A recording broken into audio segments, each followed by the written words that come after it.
says that if you're an undocumented person in this country and you can pass the physical and the required test, background test, the like, you can serve in our military, and if you do it honorably, we will make you citizens of the United States. All right, guys, hope you all had a great weekend. There were some very interesting stories that happened, and this one in particular just came out today, where Senator Dick Durbin suggested to the Senate here that with all the influx of immigrants or migrants that they're having, especially the illegal ones, that they should potentially put them into the military, and if they serve long enough, will get their American citizenship through that process rather than going through the correct legal process that is already put forward. Now, there is more to this clip that I will be playing, but before we get there, I just want to show you kind of what the border crisis is looking like in new videos that's come out, and just look at the demographic and the people that are showing up.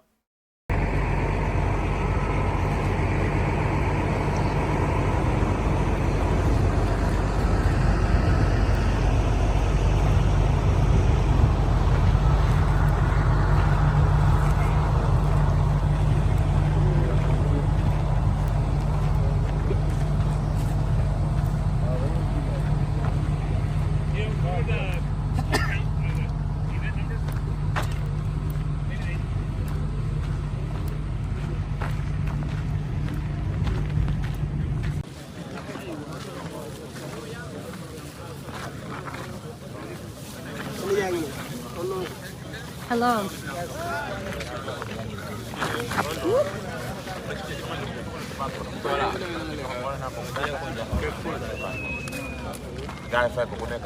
Hello. Hello.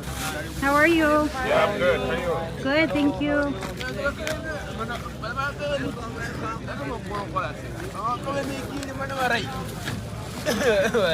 Oh, you have a warm jacket. Nice. Hello. Hello. Hello, hello. Hello. How are you? Great. How are you? Fine. So hot. Hey, yo, Nala. I don't know what that means. I love you.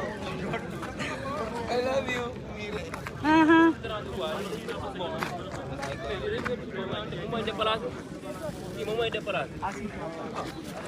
Now, I think throughout that whole video, I maybe saw, say, 2 handfuls of women, possibly just a handful. The max I would say is like 10.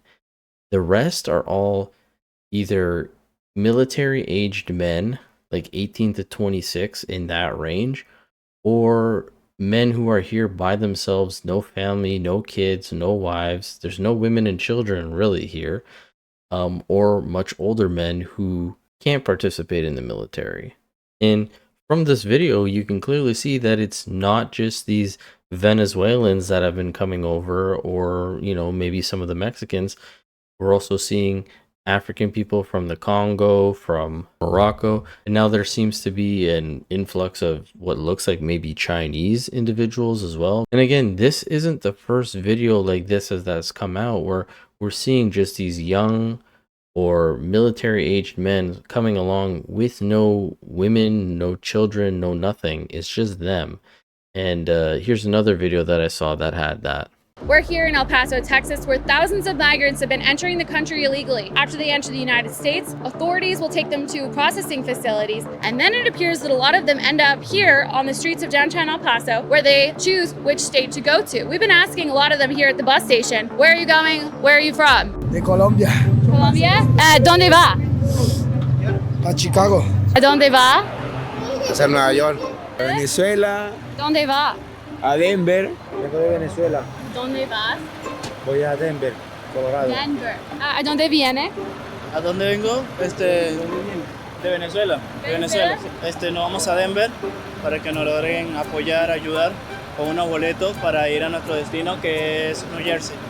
Where are you going? Ahorita voy a Denver. Y de Denver voy a un refugio que nos están regalando, nos están apoyando. Ahí mismo en Denver, pues, para los pasajes para Nueva York.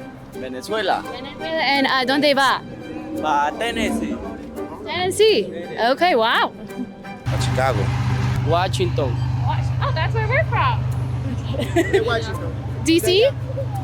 Yeah, we'll see you there. ¿Dónde vienes? Vamos para Denver. De Venezuela, de Venezuela.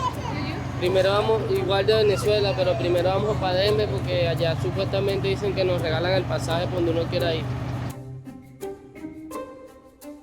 So you see all that, obviously red flags, a little concerning. How are all these people illegally getting into this country? And from there, they all talk about where they're going: Chicago, New York, LA, you know, so on and so forth.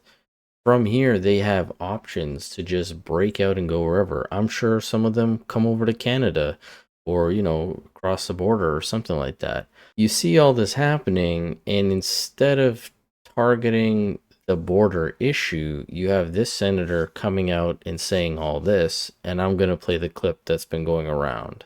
What troubles me about the debate now about the southern border is it is one half of the immigration equation. Yes, we need order at the border. Yes, we need to have changes in the laws that reflect the reality of the overwhelming numbers from all over the world who are coming to our shores and our border. But there is also an incredible demand for legal immigration into this country even now. The presiding officer, my colleague from the state of Illinois, has legislation which addresses one aspect of that.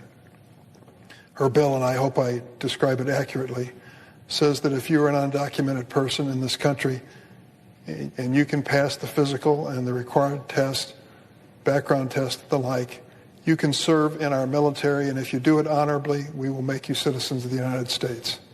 Do we need that? Do you know what the recruiting numbers are at the Army and the Navy and the Air Force? They can't reach their quotas each month. They can't find enough people to join our military forces. And there are those who are undocumented who want the chance to serve and risk their lives for this country. Should we give them the chance? I think we should. So you see, he's able to address that there is an issue here, but instead of just flat out saying we need to nip this in the bud and not have such an influx, his choice, or his suggestion, I should say, is to incorporate these people who have no ties to America, have no national interest. They're simply coming here to get away from where they were. The last thing I'm sure they want to do is join the military and defend your country. But also, none of these people are being vetted. You're going to be incorporating them into your military where they're going to learn all of your, you know, classified information. They'll get clearances to new things. And you just don't know the full history of who they are or why they're even here. Granted, I'm sure a good chunk of these people are just trying to get away from where they are, or they heard that they got a sweet gig over here if they just cross the border. Who knows? But if this is going to start trickling into America, as I said, this can easily trickle into Canada. It can trickle into the UK. It can go all over. And then again, we're going to become this borderless society, which is not what we want. But hey, love to get your guys' take on this. It just seems absolutely bananas to me that this would be his suggestion, to have people who have no ties to the country come and defend it, and then somehow they get their citizenship that way instead of just following the due process that you already have. Yes, it's slow and it's lengthy, but it's there for a reason. But as I said, leave your comment in the comment section below, and as always, I'll catch you guys on the next one. Thanks so much.